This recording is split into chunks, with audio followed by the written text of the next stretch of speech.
Olá pessoal, hoje aqui tive o prazer de conhecer pessoalmente o Ranieri, estou aqui no Rio de Janeiro com ele e hoje eu fiz o convite para a gente bater um papo sobre sistemas de BI e ele aceitou, agradeço muito. Bom, acho que eu já vou começar logo com a primeira pergunta sobre os sistemas de BI. Qual é a principal característica de um sistema de BI? Para você, né? Qual, na sua opinião? Primeiro, agradecer o convite aqui da Lígia, pessoal do Vamos Analisar. E, assim, acho que não a principal característica, mas quando eu vou olhar assim, uma ferramenta de BI, eu penso muito em visualização, eu acho que ela tem que ser uma ferramenta bonita, né? Mostrar o resultado de forma bonita, assim, elegante, e ao mesmo tempo também quem tem que conectar com a maior quantidade de bancos de dados que a gente puder conectar, porque a quantidade de dados está ficando bem variada, então se a gente tiver mais fontes, se puder conectar com a ferramenta, melhor, né? Sim. Então eu acredito que esse é o caminho, eu iria por esses dois lados, visual e banco de dados. E falando mais de processo, né? Porque assim, o sistema de BI, é o que você falou, né? Banco de dados e também tem o visual, são opostos, né? Sim. Ficam totalmente em lados opostos. E não é fácil implementar um sistema de BI. Não é. E acho que o processo é a chave, né? Dessa parte do processo, o que você acha que as pessoas que estão implementando o sistema de BI hoje, qual seria o maior foco delas? Tipo, que eles deveriam dar mais atenção num processo do sistema de BI? Essa pergunta é bem interessante, Lígia, porque assim, quando você chega numa empresa para implantar BI ou você vai gerenciar uma equipe para poder colocar um BI ou até continuar um trabalho que já vem sendo feito, é comum você encontrar pessoas que acham que o BI você aperta um botão e está pronto. E não é isso, entendeu? Não é apertar um botão, tem todo um processo antes. Eu acho que um processo chave para você fazer um BI bem elaborado é você sentar com uma área de negócio, você sentar com outros profissionais e entender o que ele está tentando responder. O que eu quero ver? Eu estou tentando resolver um problema ou eu encontrei uma oportunidade para poder fazer aquilo de outra forma? E aí você vai acabar encontrando outras coisas. Então, o processo ideal, se a gente fosse construir, faria dessa forma. Vamos sentar com a equipe e ver o que a gente quer responder. Sentou, uma equipe não é equipe de analista de dados, não. É equipe de negócio, são os diretores, os outros gerentes. Pega um nicho e começa a entender isso daqui. Então, posso dar um exemplo? Então, vamos dar um exemplo. Eu entrei no hospital, quero fazer uma análise e entender como é que está funcionando a auditoria dentro dos hospitais. Bom, se eu quero entender como funciona a auditoria dentro dos hospitais, quais são os indicadores que eu tenho que escolher, que eleger para poder ver como é que funciona essa auditoria? Escolhi os indicadores com a equipe de negócio? Ok. Quais são os dados que eu preciso para poder montar esses indicadores? São esses dados aqui. Definido? Definido. Depois eu vou para um outro processo, que é com o pessoal de banco de dados, e vamos lá entender. Possuímos esses dados? Vamos lá investigar. Possuímos. Então vai ter dado que está no sistema A, outro que está no sistema B, outro que está no sistema C, outro que está no sistema D, e aí você vai ter que juntar esses dados e relacionar. Que entra toda a parte de modelagem de banco de dados e ETL. Fez toda essa relação, construiu as métricas, construiu os indicadores, aí você começa a colocar numa parte de visualização de dados. É que eu tô bem resumindo a história, pra gente não entrar tanto em detalhe técnico, é bem mais complexo, mas dá pra gente entender. E aí você coloca isso numa cara visual, vamos dizer assim, e você vai apresentar. Eu acho que um exercício válido, né, pelo menos o que eu vi na prática, é você apresentar isso para a equipe de negócio, ver se a equipe de negócio entende o que você fez. Porque o BI, eu entendo que ele tem que andar sozinho. O que é andar sozinho? Eu vou te entregar um BI e você tem que ser capaz de olhar para ele e falar, eu entendo tudo que está aqui, sem eu ter que te explicar o que está ali. Então acho que isso é bem enriquecedor, sabe? Bem válido. E eu acho também, assim, a gente fala de sistema de BI e acredita que o dono da ferramenta seja a área de BI, né? Só que o cliente, o consumidor dessa ferramenta não é BI. Não é para a nossa área, né, de BI. Eu acho que seria esse o maior desafio, porque, bom, vou dar minha opinião, se você concordar ou não, por favor, dê a sua. Nós entendemos muito de dados, a área de BI. Sim. Então falar de ETL fica fácil pra gente, né? Mas quando a gente coloca o negócio junto, ou seja, pessoas de outra área, né? Às vezes marketing jurídico, financeiro, logística para conversar, e aí eles têm uma noção de que eles querem uma informação que a gente ainda não tem nem no dado. Exatamente. Né? Então, criar esse relacionamento, né? acho que também acho que é o segundo desafio de criar uma comunicação boa entre Sim. todas as áreas, para que o BI ele realmente tem que andar sozinho, né? Sim. Mas é muito difícil, talvez por conta da falta de conhecimento da área da área de negócios em dados e também da área de BI, de dados, não digo BI, mas mais do pessoal de TI e entender o negócio. Com certeza. Né? Acho Com que, certeza. e aí fica com a nossa obrigação tentar juntar essas duas áreas aí para criar um sistema que eu acho que é errado falar que não é nosso, né? Por um momento, lá no começo de carreira, eu achava que não era nosso, mas hoje eu não vejo dessa forma, entendeu? Porque se não for nosso, se não for de quem trabalha com dados, de quem vai ser? De quem vai ser? Porque você tem dois extremos. Você tem o pessoal que entende de negócio, mas não entende do dado. Você tem quem entende do dado e muitas vezes não entende do negócio. E aí acho que essa parte que você tem que colocar, entender do negócio. Um papel que quem trabalha com análise de dados, não só estatística, quem trabalha com análise de dados tem que fazer é entrar na área do outro para ver como é que as coisas funcionam. Sim. Esse negócio que você falou de não ter o dado, eu tenho um exemplo bem claro, assim, que de um projeto que eu participei, que também era da área da saúde, que um gerente lá, ele colocou na cabeça que ele queria saber qual era o tempo médio de permanência de uma pessoa internada no hospital. Ok, isso é tranquilo de fazer. Como é que você faz? O dia que ele saiu do hospital, menos o dia que ele entrou. Então você tem um tempo de permanência para poder fazer a ação em cima. No entanto, no banco de dados, o dado de alta do paciente, ele não era um dado obrigatório. E analisando o banco de dados, a gente descobriu que 70% dos registros do banco não tinham data de alta. Como é que eu sei quanto tempo ele ficou no hospital se eu não tenho a data de alta? Sim. Como é que você explica isso para um gerente ou para um diretor que você não consegue essa métrica porque o dado não existe? E aí você melhora o processo. O que é melhorar o processo? Vamos colocar no sistema que este dado é obrigatório. Aí você vai ter que analisar o comportamento. Por quê? Se você começa a colocar um dado a ser obrigatório e ele não era, você corre risco da pessoa colocar qualquer data. E aí você tem que analisar o comportamento para ver se aquilo não está sendo apenas registrado, entendeu? Então ele tem que realmente servir para alguma coisa para você poder fazer uma ação. Isso que você falou também acho que é importante a gente deixar aqui a mensagem de que você falou do processo de forma clara e também ele não é linear, tipo começa aqui e termina ali. Não é. Né? Porque o mercado muda, a empresa muda, você tem mais funcionário, você demite funcionário, né? Tem a rotatividade, não só de funcionários, os clientes mudam, né? Cada 20 anos é uma nova geração que está entrando no mercado. Eu acho que é importante também as pessoas entenderem que BI é um sistema vivo.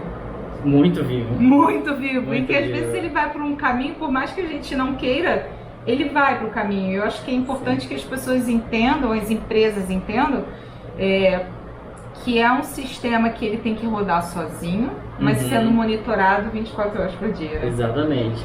Eu acho que exemplos que corroboram bem o que você falou, a gente tem sistemas hoje no mercado que fazem atualizações mensais. A Microsoft faz isso, entendeu? Você pega o Power BI, todo mês, no início do mês, tem eles fazem um documento, um vídeo, colocando todas as novas funcionalidades. Um outro exemplo, às vezes você pega um objeto para usar, vamos pegar um gráfico, vou falar um nome técnico aqui, um Sunburst da vida. Você está usando o Sunburst para dizer que no próximo mês ele deixa de ser usado, a Microsoft retira ele e se ele está no seu painel, ele vai dar um erro. O que você tem que fazer? Você tem que substituir o objeto. E isso acontece, entendeu? Sim. Você pagando ou não pagando pelo objeto, pode ser que ele deixe de existir. E às vezes o sistema de BI que a gente escolhe, ele não evolui, são empresas privadas. Sim. E elas decidem ir para um caminho, né? A gente tem um exemplo, por exemplo, de uma empresa que usava o JDE. O JDE evoluiu, teve várias atualizações, que é um sistema ERP, na verdade, em BI, só que a empresa não acompanhou essas atualizações. Então, começaram a falar mal do JDE. Né? Estou dando um exemplo de uma ferramenta. E na verdade a culpa não é do JDE, né? É da empresa que não se movimentou junto. Mas também ao contrário pode acontecer, do ponto da empresa evoluir, mas o sistema de BI não acompanhar. Sim. Não vai. Eu não vou nem dar o nome porque existe um sistema que é exclusivo da indústria farmacêutica, do sistema de BI, que se você comparar os outros sistemas de BI que existem no mercado, como um Power BI, um Tableau, né, um Click, qualquer um desses, ele está muito atrás. Ele não conseguiu avançar. Né? Então, acho que é importante entender isso. E a gente, como dono do BI, né, então vamos assumir que somos os donos, a área de BI, ela é realmente a dona do sistema de BI, de também não pegar para si, né, igual, né, my precious, né, é meu, eu não posso mudar, e de saber desapegar no momento certo, né? Eu acho que você falou uma palavra, assim, muito importante para quem constrói, para quem administra, para quem gerencia BI, desapegar. Ele não é seu filho, é igual você criar você tem um filho, quem é pai e mãe sabe disso, você não cria pra você cria pro mundo. Então você pega o BI, cria e solta ele e deixa. E vai pro próximo. E é assim que a gente tem que fazer. Porque não dá pra agarrar, colocar debaixo da asa e ficar com ele. Porque quem vai usar não vai ser você. Quem vai usar vai ser uma área de negócio. Mas, Daniel, vamos lá. Quantos anos você tem aí de carreira trabalhando com essa área? 14, 15 anos. 15 anos, que evoluiu muito, né? Bastante. De quando você começou até hoje, o que você acha que foi a principal revolução desses sistemas? Eu acho que a principal revolução desses sistemas foi o poder de conexão e de processamento de dados. Hoje você já consegue, por exemplo, trabalhar um pouco com o ETL dentro da própria ferramenta. Eu não preciso hoje ir lá no R ou no SAS ou qualquer outra ferramenta de análise de dados, não necessariamente trabalhar nela para depois ir para uma visualização. Se o seu banco não for muito grande, aí o grande ele pode ser relativo para qualquer tipo de negócio, né? Se ele não for muito grande, a própria ferramenta de BI vai conseguir te dar um bom resultado. Lá dentro você consegue fazer uma parte de ETL para poder trabalhar dentro do visual. O poder de conexão, objetos visuais, gráficos visuais que trazem mais informação, como que eu vou dizer, com menos processo, menos desenho, vamos assim dizer. Ele está mais intuitivo, né? Acho que isso é bem relevante nessa mudança. Boa. Assim, eu sei que a gente não pode se apegar a um sistema de BI, mas você teria algum hoje que você acha, não vou te pedir pelo seu predileto, tá? Porque é o que a gente falou, depende também da empresa. Um sistema de BI encaixa em uma empresa, em um mercado, e pode não encaixar no outro. Claro. Mas você poderia dar uma dica, talvez, de algum sistema de BI que você acha que vale a pena olhar hoje? Assim, se alguém hoje tivesse te pedindo uma dica, viesse assim, eu tô querendo implementar um sistema de BI na minha empresa, qual que você indicaria, assim, pelo menos pra pessoa dar uma olhada? E por quê? Tá? Nesses últimos 4 anos eu trabalhei bastante com BI. Se eu fosse escolher uma ferramenta hoje, tanto para a empresa como para você aprender em casa, né, eu escolheria o Microsoft Power BI. Por que o Power BI? O Power BI hoje, no meu ponto de vista, é o que mais se conecta com diversos bancos de dados e com ferramentas de análise estatística, por exemplo, ele se conecta com R, então você consegue programar R dentro do BI, é uma funcionalidade dele. Ele tem atualizações todo mês, tá? Você, como pessoa física, pode ir lá criar uma conta. Se você tiver uma arroba PJ ou uma arroba de uma universidade, você cria uma conta, você não paga nada, você pode usar. A curva de aprendizado, no meu ponto de vista, ela é mais simples porque ela se assemelha com o Excel. Então, o BI ele é um filho, assim, vamos dizer, do Power Map, do Power Query, de todos os Powers que tem no Excel que vieram para o Power BI. Então, a curva de aprendizado, né? Para quem já veio do Excel é mais fácil, acredito eu. E tá aí, tá? Você não precisa ter uma máquina com recurso muito elevado. Qualquer máquina aí de 8 GB com 64 bits você consegue rodar tranquilamente, tá? E trabalhar com um conjunto de dados considerável. Escolheria ela. Por que não escolheria outros? Que posso falar? Você quer? Por favor, não. Não escolheria o Tableau, por exemplo, apesar de ser muito bonito, elegantíssimo. Eu sou apaixonado pelos gráficos que ele gera, principalmente porque ele é muito parecido com o D3JS. Procurem depois, é uma ferramenta que vale a pena, né, olhar. Grandes jornais no mundo usam D3JS.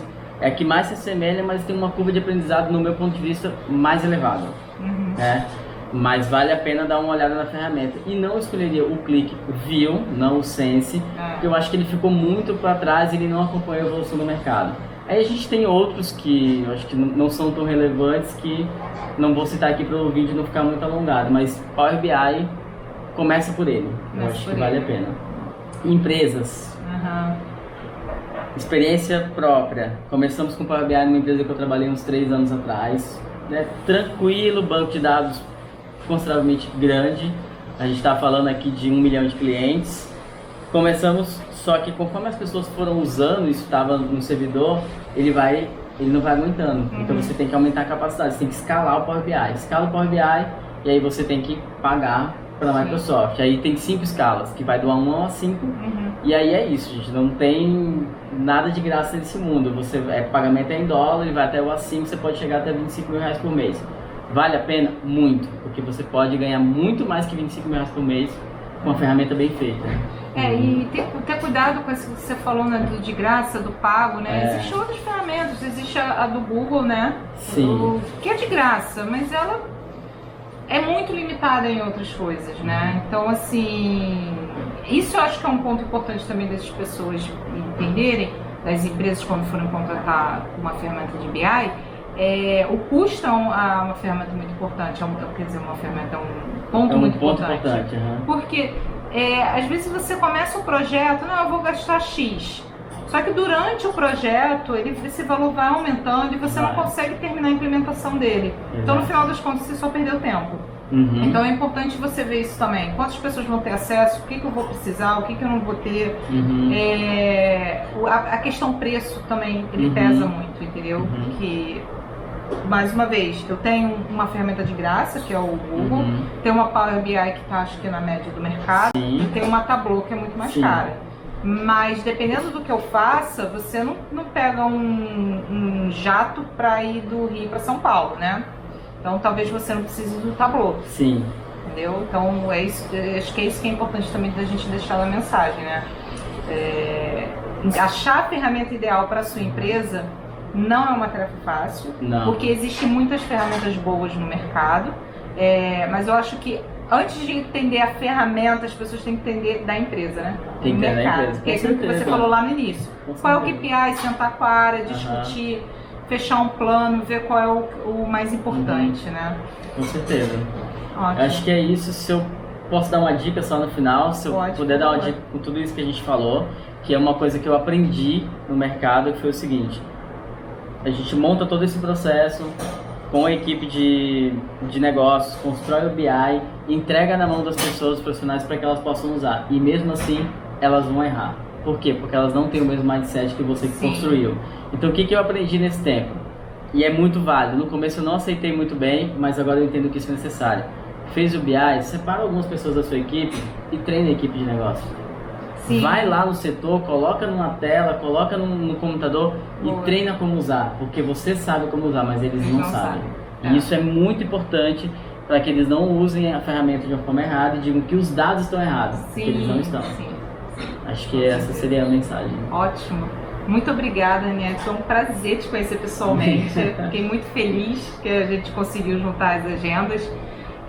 Aproveitar também para agradecer por você ter voltado com o Estatístico. Estávamos sentindo falta. Realmente é um blog, como eu já falei para você, ensina estatística, explica de estatística de uma forma fácil, amigável e alinhada ao negócio. Então eu até convido vocês, acessem o blog estatístico.com.br. Sigam a Ranieri nas redes sociais, Twitter. Acho que o Twitter que você mais usa. O Twitter e o Instagram são os que eu mais usam hoje, os outros dois. Esses dois. Sigam o Ranieri então. E acompanhem aqui o canal Vamos Analisar. Se inscrevam para receber as notificações dos próximos vídeos. E muito mais uma vez, obrigada. Obrigado e até a próxima. Obrigado. Tchau.